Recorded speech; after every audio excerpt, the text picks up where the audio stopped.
berfirmanlah kepada setiap kami yang hadir dalam ruangan ini, karena kami siap untuk mendengarkannya. Dalam nama di atas segala nama, Tuhan Yesus Kristus, kami sudah berdoa dan mengucap syukur. Haleluya. Amin. Si Tuhan, silahkan duduk. Haleluya. Salam berkumpul di tempat ini dengan sukacita dan tanpa kekurangan suatu apapun. Ya, hari ini kita semua bersukacita. Amin. Amin. Ya, saya lihat semuanya yang tadi ikut berlomba sangat bersemangat. Semuanya memakai baju seragam. Luar biasa. Haleluya. Ya, puji Tuhan, semoga semuanya nanti akan menjadi juara 3.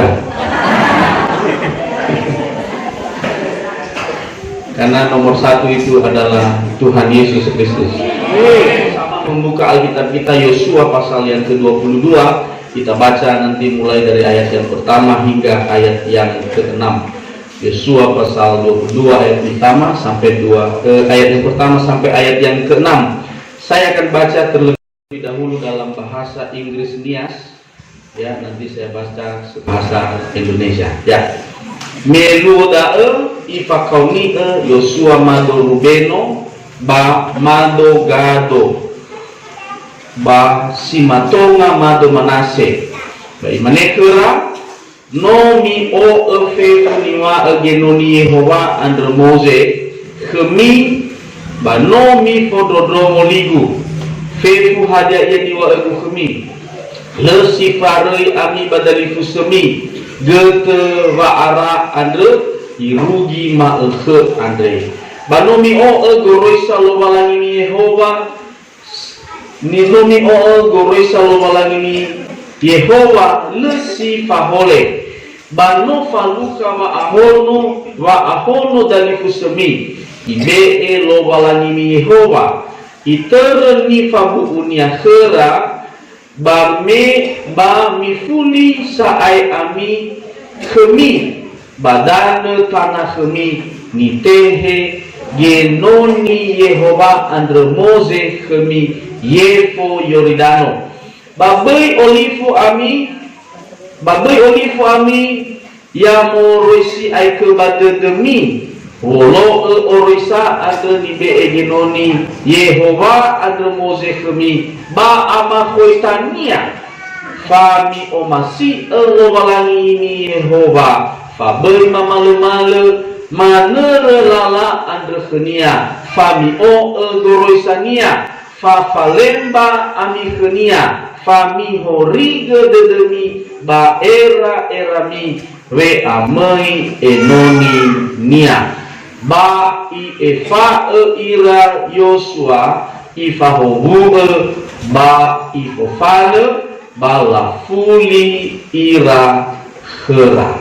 Data baso dalam bahasa Indonesia mulai dari ayat yang pertama. Data pegi layar sisofena khususnya kedaya ita sila molohe Alkitab. Data baso 2, 3 ya. Lalu Yosua memanggil orang Ruben, orang Gad, dan berkata kepada mereka, kamu telah memelihara segala yang diperintahkan kepadamu oleh Musa hamba Tuhan itu, dan telah mendengarkan perkataanku dalam segala yang kuperintahkan kepadamu. Kamu tidak meninggalkan saudara-saudaramu selama waktu ini sampai sekarang, tetapi kamu setia memelihara perintah Tuhan Allahmu kepadamu. Tetapi sekarang Tuhan Allahmu telah mengaruniakan keamanan kepada saudara-saudaramu seperti yang dijanjikannya kepada mereka. Oleh sebab itu, pulanglah ke kemahmu, ke tanah milikmu yang telah diberikan kepadamu oleh Musa hamba Tuhan itu di seberang sungai Yordan.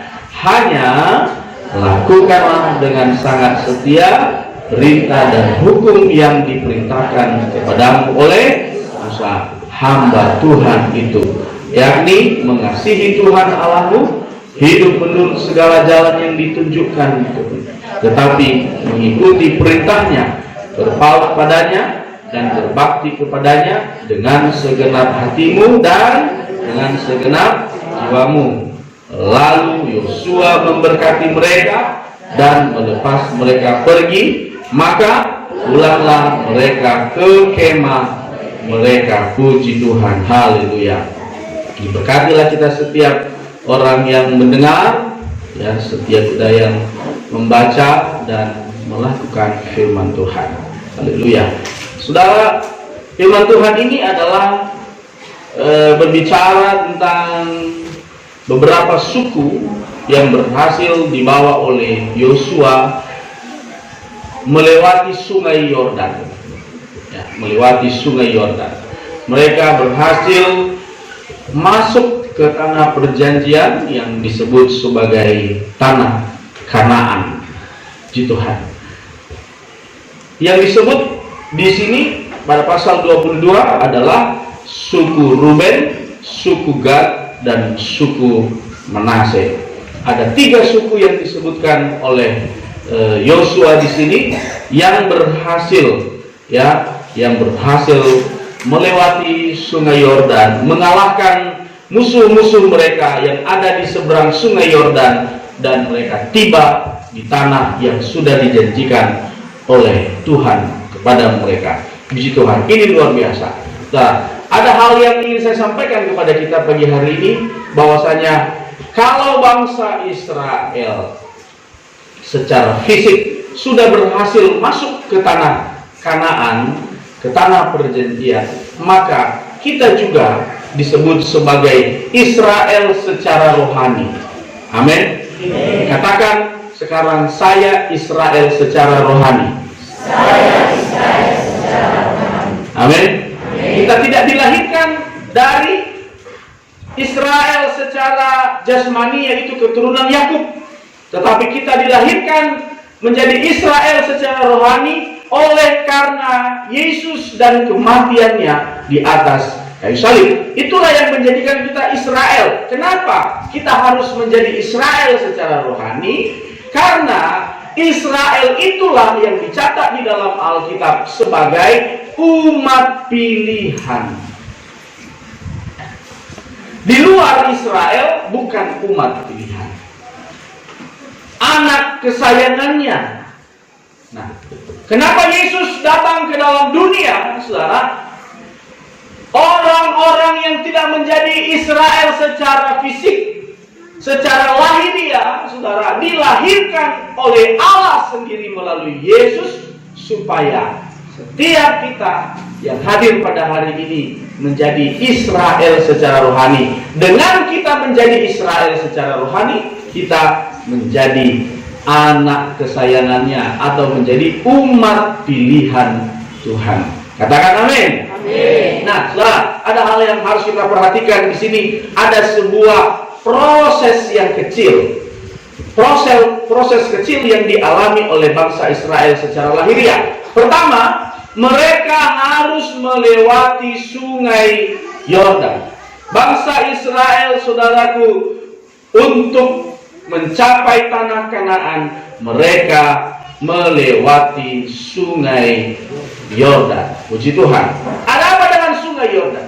Kalau saudara melihat peta Alkitab, kalau kita melihat peta Alkitab, saudara yang kasih Tuhan, sesungguhnya bangsa Israel untuk bisa mencapai tanah perjanjian, mereka bisa melewati jalan lain.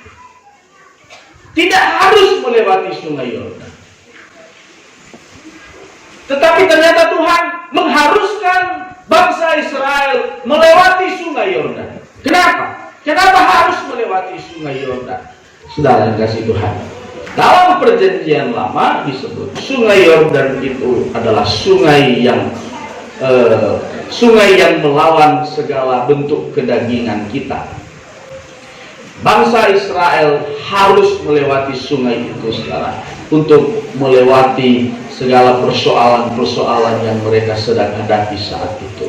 Perhatikan kalau kita baca ayat yang pertama. Mari kita baca ayat yang pertama supaya kita melihat apa yang terjadi kepada 3 suku yang melewati sungai itu. 2, 3, ya. Lalu Yosua memanggil orang-orang Ruben dan orang Gad dan suku Manase yang setengah itu. Suku Manase yang di mana yang lain? Di mana suku Manase yang lain? Kenapa disebut yang berhasil melewati sungai Yordan hanya setengah? Kemana yang lain? Ternyata yang lain mati. Suku Manase yang lainnya mati. Setengah. Bukan hanya 10, bukan hanya 100, bukan hanya 1/4. Tetapi setengah dari jumlah suku itu mati. Istilah dalam Alkitab, dibunuh.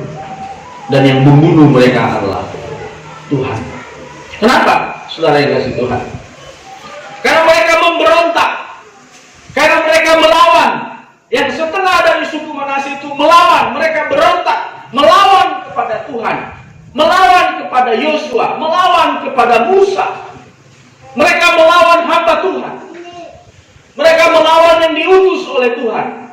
Mereka melawan apa yang difirmankan oleh Tuhan melalui hamba-hambanya. Akhirnya mereka ditinggalkan. Setengah dari suku Manase ditinggalkan, saudara yang dikasihi Tuhan. Tidak dikasih kesempatan oleh Tuhan untuk masuk ke tanah perjanjian atau untuk memiliki warisan-warisan yang telah ditunjuk untuk menjadi milik mereka, saudara yang kasih Tuhan. Tetapi lihat, kita lihat saudara yang kasih Tuhan, ayat yang ketiga, kita baca ayat yang ketiga. Siapa mereka di ayat yang ketiga ini? Kita baca sama-sama, 2, 3 ya. Kamu tidak meninggalkan saudara-saudaramu selama waktu ini sampai sekarang, tetapi kamu setia memelihara perintah Tuhan Allahmu ya, saudara yang kasih Tuhan.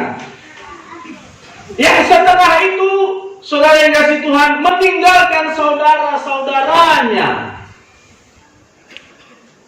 Ya. Mereka mengaku Kristen, mereka mengaku orang yang percaya kepada Tuhan, tetapi sebagian dari mereka ternyata meninggalkan saudara-saudara mereka. Dalam bahasa kita sekarang disebut sebagai pengkhianat. Ya. Mereka berkhianat. Mereka menipu saudara mereka sendiri. Mereka tidak melakukan sesuatu yang keji kepada saudara mereka sendiri. Padahal mereka mengaku sebagai orang Kristen, mengaku sebagai orang yang percaya kepada Tuhan. Tapi ternyata Tuhan itu adil. Amin. Kalau saudara pernah ditinggalkan, kalau saudara pernah dikhianati, kalau saudara pernah dikecewakan hidupnya, saudara yang kasih Tuhan, ingat cara Tuhan menolong kita. Dia tidak akan pernah meninggalkan dan dia akan selalu membela orang yang dikasihinya. Amin. Dia bela orang yang dikasihinya. Saudara yang kasih Tuhan, Tuhan membuktikan itu dan dikatakan di sana, kamu tidak meninggalkan saudara-saudaramu. Yang kedua, hingga sekarang.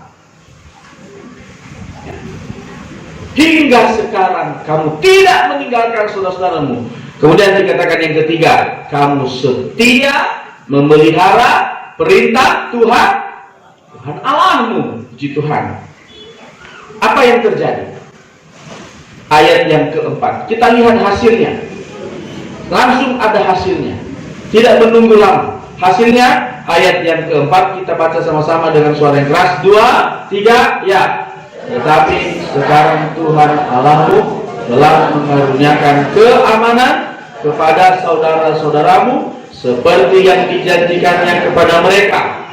Oleh sebab itu, pulanglah ke kemahmu, ke tanah milikmu yang telah diberikan kepadamu oleh Musa di seberang ya, puji Tuhan. Hasilnya apa? Saudara, kita perhatikan di sini. Yang pertama, Tuhan mengaruniakan apa? Keamanan. Istilah pemerintah sekarang, keamanan itu stabilitas. Stabilitas, semua stabil. Itu keamanan. Kita tidak berperang melawan negara lain untuk memperebutkan sesuatu, ya. Tetapi kalau tidak stabil, sama halnya kita sedang mengalami peperangan. Tapi kalau semuanya stabil, kita bisa belanja, kita bisa membeli, kita bisa makan sesuatu yang enak dengan harga yang terjangkau. Itu yang disebut sebagai stabil. Uang kita di kantong stabil. Amin. Ya. Saudara ini hamba fasa, apalagi dane tahun baru dan menjelang Natal yang paling cepat. Hidupnya tidak stabil. Ada dan mulia bafasa, lo itu semua logo ibu midoba gunung sitoli. Aha, mau beli ya? Ada midoba kele-kele mana? Hari itu hidupnya tidak stabil. Amin. Hidup gimana fasa dan ya? Bosan lakukannya. Kalau kasih kapal tidak murah dah. Kalau kau gimana uang? Nah ini hidupnya tidak stabil. Tapi kalau hidupnya stabil, namun ia berfasa sukacita. Kau beli dah. 4.000. Oh, tolak utama tolak bang. Wah ini lebih stabil hidupnya. Lebih stabil hidupnya. Kenapa? Setiap orang yang percaya kepada Tuhan dikatakan hidupnya diberi keamanan, stabil perjalanannya. Itu jaminan Tuhan kepada setiap orang yang percaya kepadanya.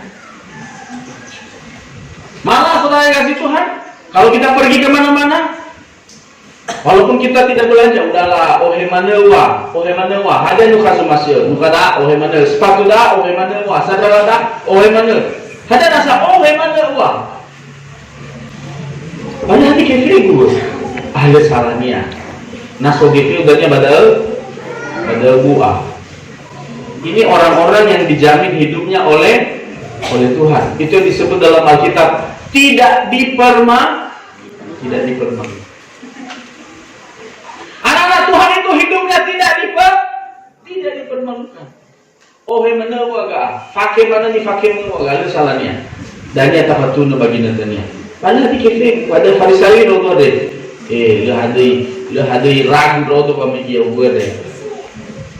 Tapi songiha, ibu gaya ni ya. Udah ba Alkitab ibu gaya unasi. Ibu saya gaya. Tapi na itawar tolak utang udah. Iba, ini pasti pergi ada muka ya nih ada. Stay, tapi tidak dipercaya. Orang yang dipercaya itu bukan bergantung kepada stylenya. Yang zaman sekarang ini gaya itu tidak laku lagi. Betul? Ada udah kali kata. Nah so sing itu woi pakai dalil woi pakai jas. Ela utang udah kami ada tol. Hai. Paling modal gue. Karena dia mau boleh pakai jas.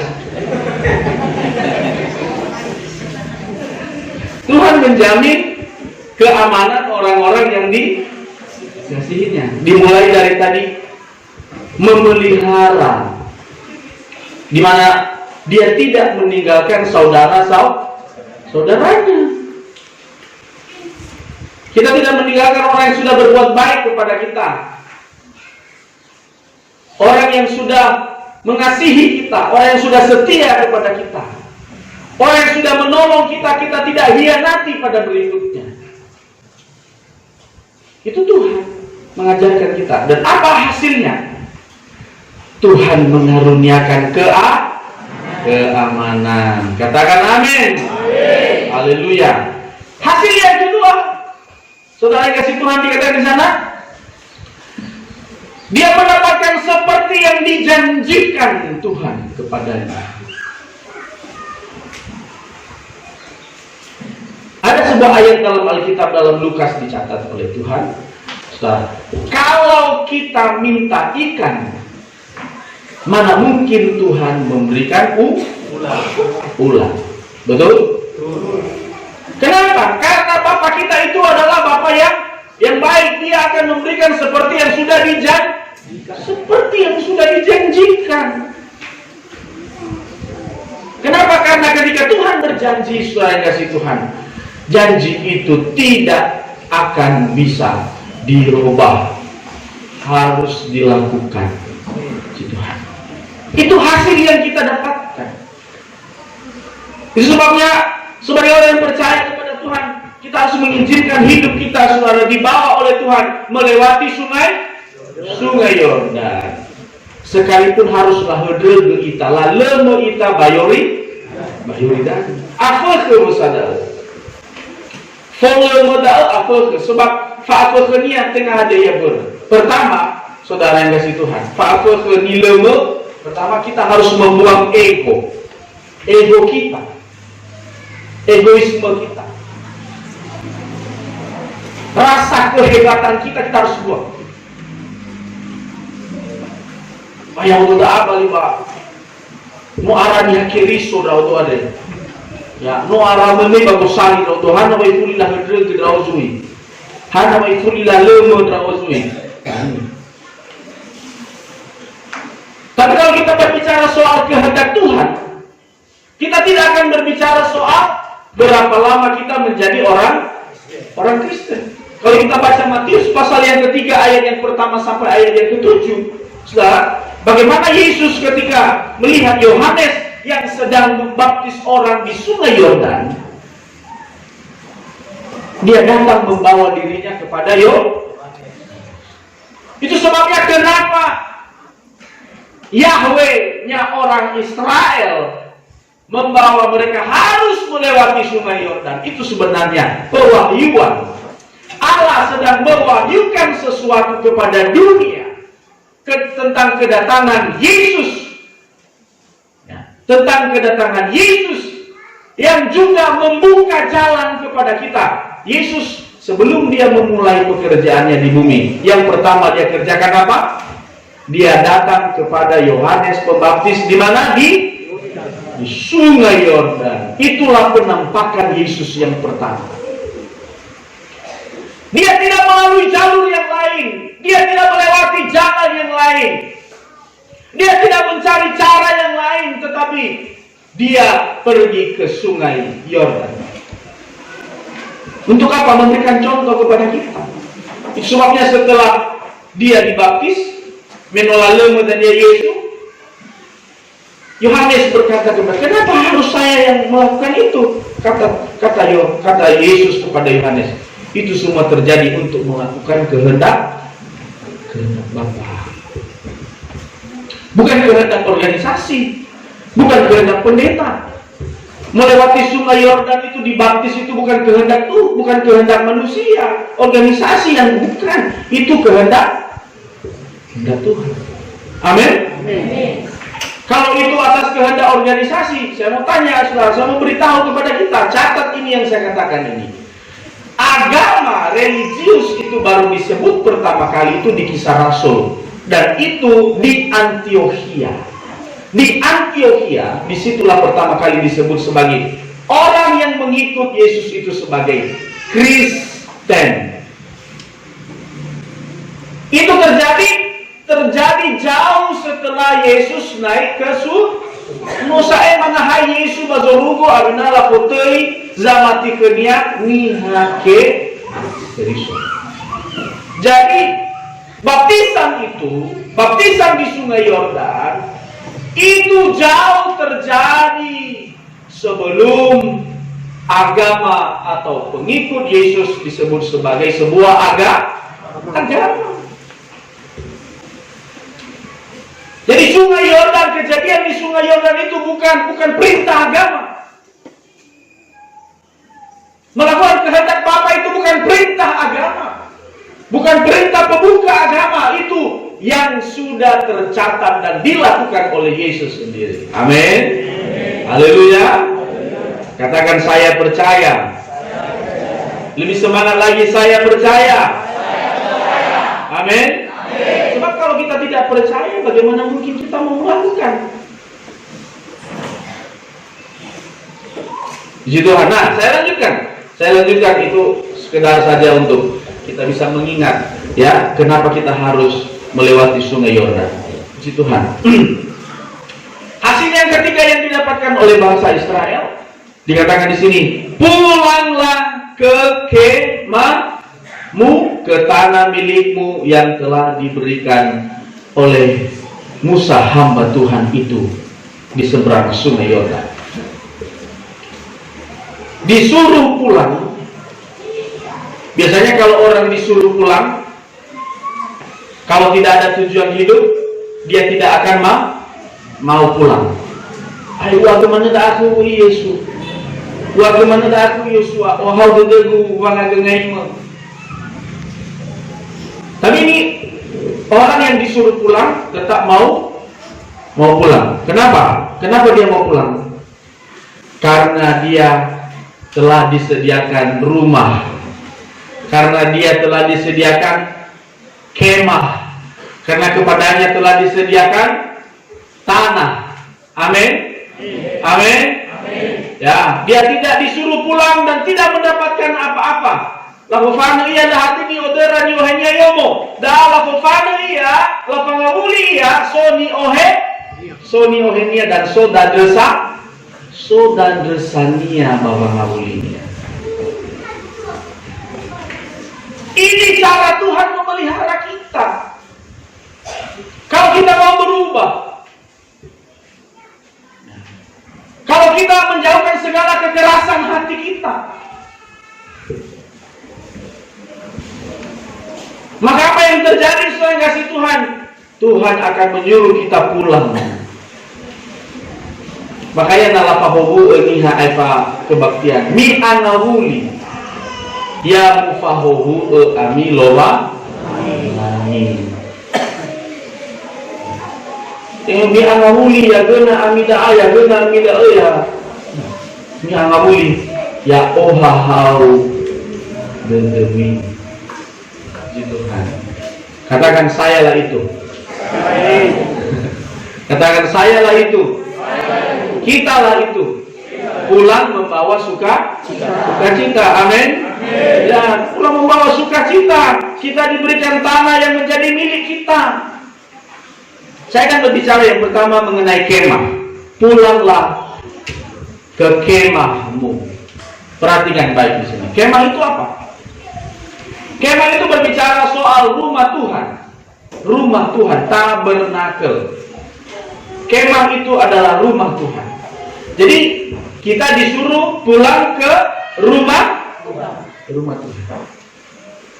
Jadi Tuhan menyuruh kita pergi itu, saudara kasih Tuhan, bukan pergi begitu saja, bukan pulang ke rumah masing-masing, bukan pulang ke tempat kita berasal, di mana kita tadi dipanggil berbuat jahat, bukan. Kita dipanggil pulang ke rumah Tuhan. Disuruh pulang ke tabernakel.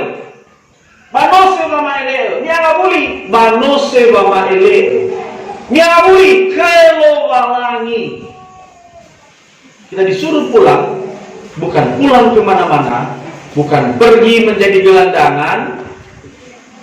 Kita bukan pergi di tempat yang tidak ada orang, tetapi kita pulang ke rumahnya Tuhan, ke tempatnya, ke kediamannya Tuhan. Amin. Kemah itu yang kedua berbicara soal apa? Tadi sudah kita baca soal perlindungan, safe house, rumah perlindungan. Di Indonesia, Komisi Pemberantasan Korupsi itu mempunyai rumah yang disebut sebagai rumah perlindungan saksi, safe house. Semua orang yang sudah ada di situ, sekalipun dia tadi orang berdosa, sekalipun dia sudah berbuat korupsi, tetapi karena dia mau bertobat, dia mau bersaksi tentang kebenaran, maka dia diambil oleh LPSK, oleh Komisi Pemberantasan Korupsi, dikasih dia di rumah itu, dilindungi dan dijauhkan dari segala tuntutan hukum. Selama dia berada di rumah perlindungan, saudara yang dikasih Tuhan, dia tidak akan mengalami apapun yang tidak baik. Jadi Tuhan berkata kepada kita, pulanglah ke kemah yang telah disediakan Tuhan kepadamu, Artinya Tuhan mengirimkan kita pulang ke rumah perlindungan. Amin. Kita disuruh pulang kemana? Ke rumah perlindungan, ke kotanya Tuhan, di Tuhan.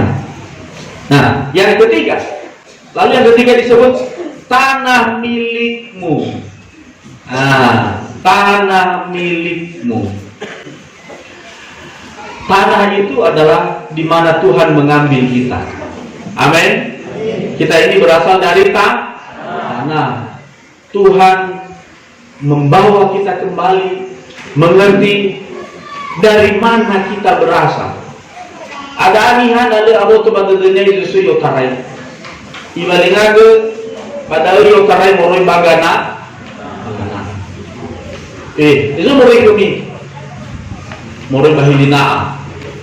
Moroi bagana. Oh paje bagana. Tuhan mengatakan pulanglah ke tanah milikmu supaya kita tahu dan kita sadar dari mana kita berasal. Dan karena sudah merasa memiliki sesuatu, maka kita menjadi istilah yang sekarang lupa. Lupa apa? Lupa daratan. Lupa bahwa dia bau tanah.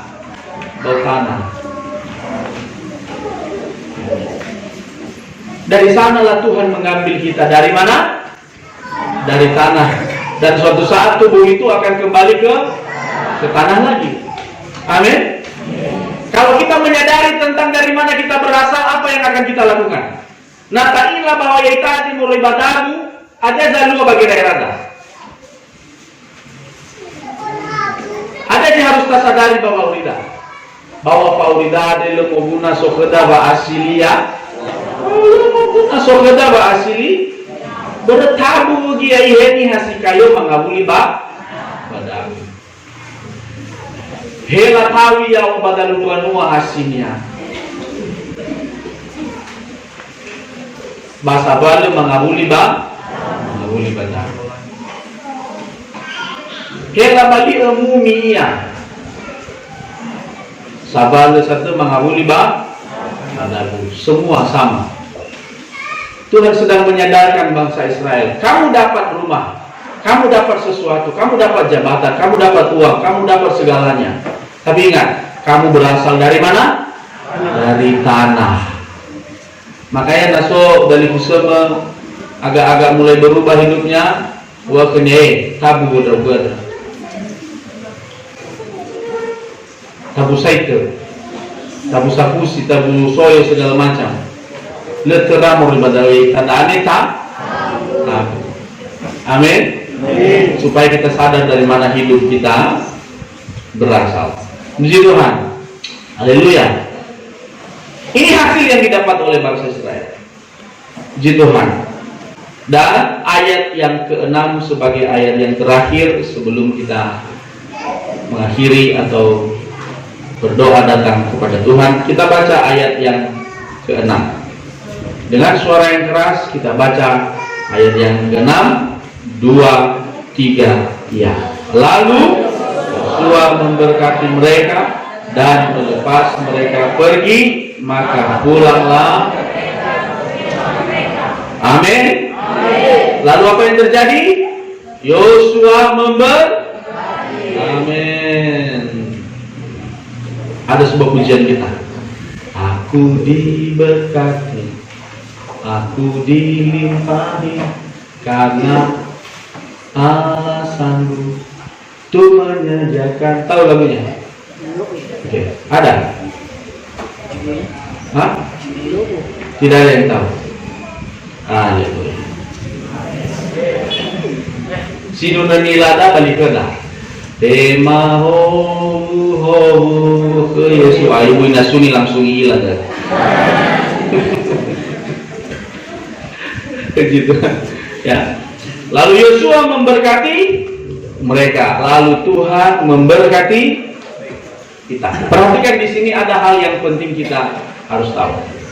Dari atas selalu Yosua katakan, oleh Musa hamba Tuhan itu, dari tanah yang kamu terima oleh Musa hamba Tuhan itu. Rumah yang kamu terima oleh Musa hamba Tuhan itu. Mobil yang kamu terima, jabatan yang kamu terima, kekayaan yang kamu terima, itu oleh karena Musa hamba Tuhan itu. Jadi selalu ada orang lain di situ, hamba Tuhan. Makanya harus hargailah selalu hamba Tuhan. Karena melalui hamba-hamba Tuhan itulah kamu diberkati. Anak-anak sekolah minggu ada di sini. Hargailah guru-guru sekolah minggumu, karena dari situ kamu diberkati. Kalau kamu kaum muda dan remaja, hargailah pengurus kaum muda dan remaja, karena disitulah kamu diberkati. Mereka adalah musa-musa yang telah dipercaya oleh Tuhan untuk menjadi saluran berkat bagi kamu.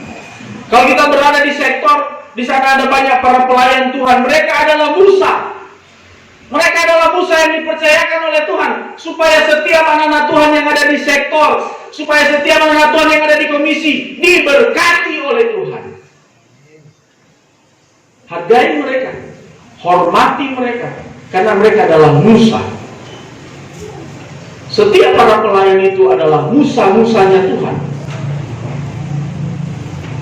Karena melalui mereka lah kita diberkati. Makanya kalau kita juga sudah jadi musa, kita para pelayan ini, pengurus, pelayan Tuhan, guru-guru sekolah minggu, ketika saudara sudah sadar bahwa saudara adalah musa, jadilah musa yang patut diteladani. Amin. Nah, jadilah musa yang patut diteladani, karena melalui kamulah semua orang-orang yang ada di sekitarmu diberkati. Jadilah saluran berkat yang benar-benar memberkati. Ya, Musa itu saudara kasih Tuhan. Hanya ada satu kelemahannya. Mila ada kelemahan Mose. Apa? Marah. Dan akibat kemarahannya, apa yang terjadi kepada Musa? Tuhan mengatakan, "Bagaimana bahili yawa ya Yerusalem, bagaimana bahili yawa dan Kanaan." Yohana bernomor penuh amino. Waktu sekali mana besi, maksudnya besi 2 kali. Makanya kalau mau menjadi hamba Tuhan, kalau mau menjadi pelayan, singer, song leader, pemain musik, ketua sektor, apapun namanya itu, ya, jadilah teladan yang baik. Biarlah Musa menjadi pengalaman hidup kita. Dia sudah baik menjadi pemimpin, tetapi tidak diizinkan Tuhan untuk menginjakkan kakinya di tanah Kanaan. Hanya melihat saja. Tapi biarlah kita menjadi Musa akhir zaman. Amin. Bukan Musa yang pertama, kita menjadi Musa yang terakhir. Jauhkan marah. Sebentar-sebentar saya lihat marah. Sahabat-sahabat tamu penuh. Sahabat Fabale. Itu Musa zaman dulu. Belum ada Facebook, belum ada internet, belum ada HP. Musa tempo deole. Nah, Musa astuti Astra 70. Tinggalkan itu. Jadilah Musa akhir zaman. Katakan, saya Musa akhir zaman. Amin. Kita Musa akhir zaman. Tidak ada marah. Amin. Ada penuh. Kalaupun dia marah, ada obatnya. Setiap orang yang marah itu ada obatnya. Ini ada dalu-dalunya sepenuh. Efesus itu mengatakan apa? Kalau kita marah, namo penuh ami, babei mi ai hugelu, luo, artinya marah saja boleh, tetapi jangan dendam. Oh, siapa yang tidak marah? Saya juga pemarah. Tapi pernahkah kalian melihat gembala kalian ini dendam? Merah mukanya, marah-marah, main mulutnya. Lihat gembalamu yang tidak, mohon maaf kepada yang lainnya, bukan memuji gembala GPT Kristus umum. Tapi lihat gembalamu, bukan pemarah, peramah. Dan saya mau semua jemaat jadi peramah. Karena setiap persoalan itu selalu ada jalan keluarnya. Kita sendiri yang selalu mengunci diri sehingga kita tidak mempunyai jalan keluar. Begitu. Amin. Haleluya. Mari kita bangkit berdiri semua. Kita bersyukur kepada Tuhan atas segala. Haleluya. Jika Kau izinkan sesuatu terjadi, ku percaya semua untuk kebaikanku. Bila nanti telah di bawahmu, ku percaya kuasa-Mu memberikan hidup. Sekali lagi.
Sekali lagi kita akan pujian ini dengan segenap hati kita. Bila Kau izinkan sesuatu terjadi, amin.